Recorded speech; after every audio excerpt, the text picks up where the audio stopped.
बाबा जी और हजूर महाराज जी की प्यारी सात संगत जी, आप सभी को प्रेम भरी राधा स्वामी जी। सात संगत जी, हमारे प्यारे बाबा जी महाराज जी हाल ही में हिमाचल के डलहौजी शहर में गए हुए थे और कल यानी कि 2 अप्रैल को बाबा जी महाराज जी और हजूर महाराज जी डलहौजी सत्संग घर में संगत को दर्शन देने पहुंचे जी। साथ संगत जी, बाबा जी महाराज जी और हजूर महाराज जी ने संगत के साथ सवाल जवाब भी किए, जिनमें बाबा जी महाराज जी ने संगत को बहुत हंसाया। और आज हजूर महाराज जी ने भी संगत के सवालों के जवाब देते हुए देखिए इंस्टाग्राम पर भी कुछ बोला। और बाबा जी महाराज जी ने एक कहावत सुनाई जिसे सुनकर संगत बहुत हंसी। तो वीडियो में आज आप अंत तक जरूर बने रहिएगा और देखिएगा हजूर महाराज जी ने सवाल के जवाब में क्या कहा। तो चलिए हम चलते हैं सवाल जवाब की ओर। साथ संगत जी, आज बाबा जी महाराज जी ने डलहौजी में लगभग 8,000 से लेकर 9,000 के ऊपर संगत को दर्शन दिए जी। और संगत के बाद बाबा जी महाराज जी और हुजूर महाराज जी ने सवाल जवाब का सेशन किया जी। साथ संगत जी, कुछ सवाल जवाब ऐसे भी थे जिनके जवाब हजूर महाराज जी ने भी दिए और बाबा जी महाराज जी ने आज बोली पाई। और इस बोली को सुनकर संगत बहुत ही मुस्कुराई और पंडाल में बैठी सारी संगत बहुत ही हंस हंस कर लोटपोट हो गई जी। और हजूर जी ने भी बड़े ही प्रेम प्यार से आज जो सवाल का जवाब दिया वह सोशल मीडिया के ऊपर था जी। तो चलिए हम चलते हैं सवाल जवाब की ओर। साथ संगत जी, किसी ने एक सवाल किया, वह भजन सिमरन के ऊपर था। उन्होंने कहा, बाबा जी, जब मैं भजन सिमरन करने बैठता हूँ तो मेरे मन में नेगेटिविटी विचार आने शुरू हो जाते हैं, मैं क्या करूँ? साथ संगत जी, बाबा जी महाराज जी ने कहा, देखो बेटा, हमारा मन अगर बुरे विचारों से भरा रहेगा, हम नेगेटिव रहेंगे, हमेशा नकारात्मक सोचेंगे, तो हमारे मन पे वही प्रभाव पड़े रहेंगे, जिसके कारण जब भी हमारा ध्यान भजन सिमरन में लगाने की कोशिश करेंगे तो मन उधर हावी हो जाएगा, क्योंकि मन के ऊपर बुरे विचार हावी है। इसलिए आप कोशिश करें कि हर समय सिमरन को दोहराते रहें, धीरे धीरे करके मन शांत हो जाएगा और भजन सिमरन में मन जरूर लगेगा। साथ संगत जी, इसके बाद किसी लड़के ने बाबा जी से बोली के अंदाज में एक सवाल किया। साथ संगत जी, कोट किल्ली नाल टंगिया करो जे साडे घर नहीं ओना, साड़ी गली वी ना लांगिया करो बाबा जी। इस सवाल पर हंस पड़े बाबा जी महाराज जी और हंसते हंसते बाबा जी ने भी बोली के अंदाज में जवाब दिया। बाबा जी बोले, कोट किल्ली ऊपर टंडे हाँ, गली तेरे बाप दीनी, रोज 3 बजे लंदे हाँ फिर। साथ संगत जी, यह सुनकर संगत बहुत बहुत जोर जोर से हंसने लगी। अगला सवाल किसी ने हजूर महाराज जी से किया। उन्होंने कहा कि हजूर जी, मेरा भजन सिमरन में बिल्कुल भी मन नहीं लगता। तो हजूर जी ने मुस्कुराते हुए इस सवाल पर बड़े ही प्रेम प्यार से मजाकिया अंदाज में जवाब देते हुए कहा, बेटा, मन कहाँ से लगना है? मन तो सारा दिन इंस्टाग्राम की रील देखने में लगा पड़ा है। इतना सुनने की देर थी कि संगत फिर से हंसने लगी। फिर हजूर महाराज जी ने उस लड़के को समझाते हुए कहा, बेटा, हर काम का एक समय होता है। अगर एक समय में एक ही काम पर फोकस करेंगे तो इस काम में मन जरूर लगेगा। फिर किसी बुजुर्ग जी ने बाबा जी से सवाल किया, बाबा जी, मैं लगभग 40-42 सालों से दुखों का, मुसीबतों का, इन दुख तकलीफों का सामना करता आ रहा हूँ, लेकिन इतने सालों में भी मैं इन दुखों ने मेरा पीछा नहीं छोड़ा। मेरी सारी जिंदगी इन्हीं दुख मुसीबतों में निकल गई। अपने बच्चों को बाहर भेजा तो वो भी वहां परेशान है, वहां बहुत डिप्रेशन में आ गया है। आपके कहने पर मैं भजन सिमरन भी खूब करता हूँ। आपसे बस इतनी अरदास है कि मुझे दया मेहर करके बख्श लो। इस सवाल पर बाबा जी महाराज जी ने फरमाया, बेटा, कर्म जो जो करेगा तू वही फिर भोगना भरना। बाबा जी बोले, हमारे जीवन में आने वाले सुख या दुख सब कुछ हमारे अपने कर्मों के हिसाब से होते हैं। ना कोई हमारे कर्म ले सकता है और ना कोई हमारे कर्म दे सकता है। मालिक ने जिस पर भी हाल में हमें रखा है उसी में हमारी भलाई है कि हम उसमें रहें। और अगर हम मालिक के बहाने में रहेंगे तो मालिक इतनी दात बख्शेगा कि हम सारी दुख तकलीफों को हंसते हंसते सह लेंगे। आप भजन सिमरन करते रहें, आगे सब कुछ मालिक पर छोड़ दे, जरूर दया मेहर होगी।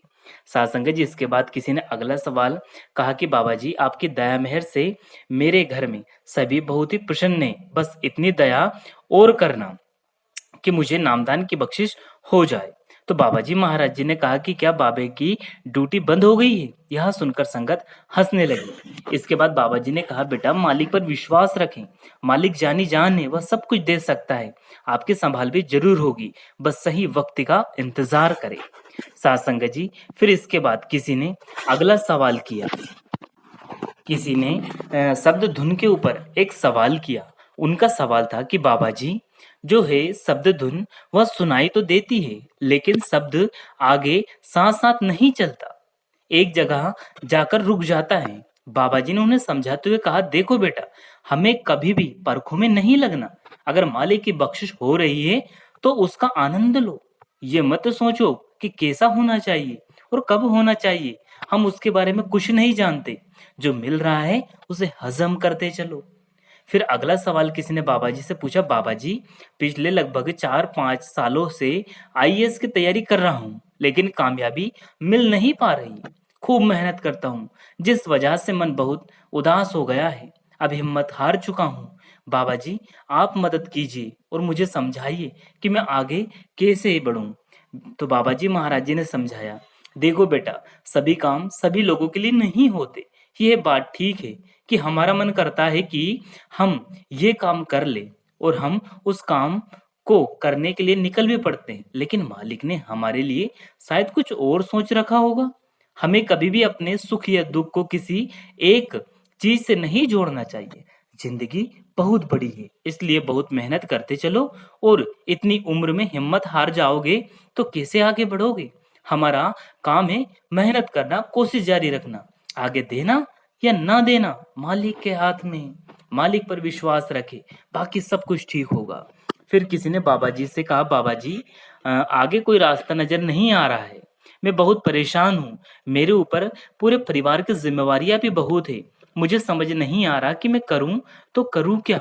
आगे कोई राह नहीं दिख रही, आप दया मेहर करें और मेरा मार्गदर्शन करें। बाबा जी महाराज जी ने समझाया, बेटा, मालिक हमेशा हमारे अंग संग मौजूद है। जो, अब देखो, बेजुबान जानवर है, उनकी संभाल भी तो मालिक करता है, वो क्या हमारी संभाल नहीं करेगा। बस तुम विश्वास रखते चलो।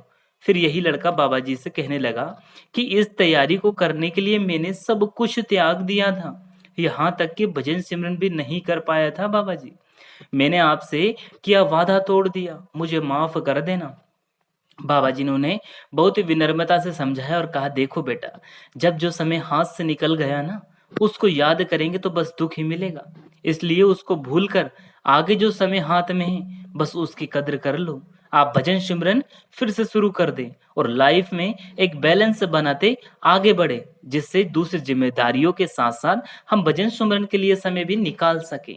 और भजन सिमरन करेंगे तो मालिक जरूर अंदर से बख्शिश करेगा। हमें इतनी हिम्मत आएगी कि हर एक जिम्मेदारी को, हर एक दुख तकलीफ परेशानी से हम हंसते हंसते आगे बढ़ जाएंगे, और मालिक के भाने में रहे, उसके हुक्म में रहे, सब कुछ ठीक होगा। फिर किसी ने अगला सवाल बाबा जी से कहा, बाबा जी, कुछ लोग कहते हैं कि सत्संगियों को अपने आखिरी समय का एहसास बहुत पहले से हो जाता है, तो क्या बाबा जी यह सच बात है? क्या ऐसा होता है? आप समझाइए। बाबा जी ने समझाया, बेटा, सिर्फ सत्संगी बन जाने से या नामदान लेने मात्र से हमें कुछ हासिल होने वाला नहीं है। ये तो सिर्फ एक स्कूल में दाखिला लेने जैसा हो गया। जिसने बहुत मेहनत की होगी, भजन बंदगी की होगी, उसको एहसास हो सकता है, लेकिन हर सत्संगी को इसका एहसास होगा तो ऐसा नहीं है। जिसने मालिक के साथ सच्चा रिश्ता जोड़ लिया, उसको इस चीज का एहसास हो सकता है, लेकिन जिसने मालिक की भजन बंदगी ही नहीं की, उससे रिश्ता ही नहीं जोड़ा, तो वहां इस राह तक पहुंच नहीं पाता। अगला सवाल किसी ने बाबा जी से किया, बाबा जी और हजूर जी, आपका दोनों का बहुत बहुत धन्यवाद, जो आप यहाँ हमें दर्शन देने के वास्ते आए। बाबा जी, मैं कृष्ण जी की भक्ति करता हूँ, लेकिन कुछ लोग कहते हैं कि वो सिर्फ एक मिथ्य है। तो ये सुनकर मेरा दिल टूट गया, मैं बड़ा उदास हूँ। मुझे समझ नहीं आता कि मैं क्या सही दिशा में जा रहा हूँ या नहीं।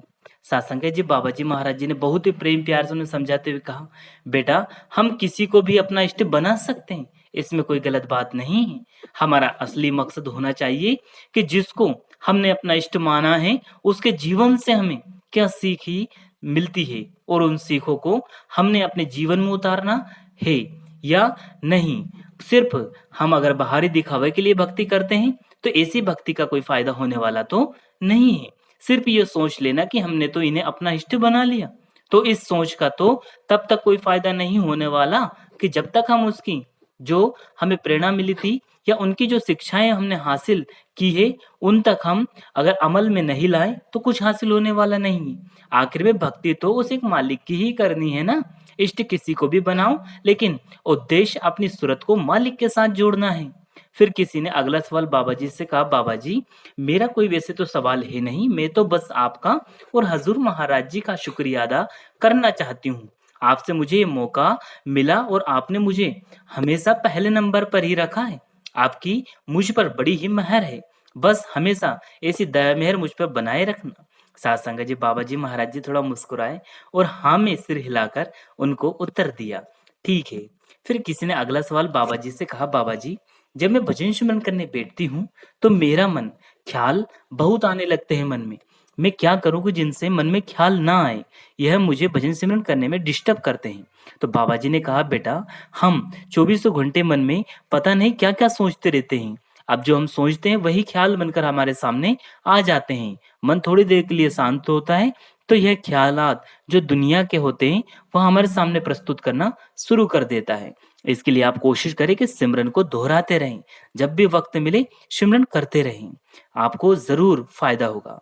फिर किसी ने बाबा जी से कहा, बाबा जी मैं भजन सिमरन तो करती हूँ, लेकिन भजन सिमरन में मुझे कुछ एहसास नहीं होता। और जब मैं नींद में होती हूँ, तो मुझे कुछ ऐसे सपने आने लग जाते हैं जो मुझे डरा देते हैं, मैं भयभीत हो जाती हूँ। क्या करूँ? तो बाबा जी ने समझाया कि बेटा सपने हमारे मन पर पड़े प्रभाव के कारण आते हैं। अच्छा सपना आए तो याद रखो और बुरा सपना आए तो भूल जाओ। सपनों का हकीकत से कुछ लेना देना तो होता नहीं। हम जो सोचते हैं या जैसा करते हैं वही चीजें सपने में हमें दिखाई देने लग जाती है। सपनों का कोई खास महत्व नहीं। सपने सिर्फ हमें हमारे मन की अवस्था का एहसास दिलाते हैं और कुछ नहीं। हम अपने मन में कई अच्छी और बुरी बातों का संजो कर रखते हैं और वही अच्छी और बुरी चीजें सपनों में हमें दिखाई देने लग जाती है।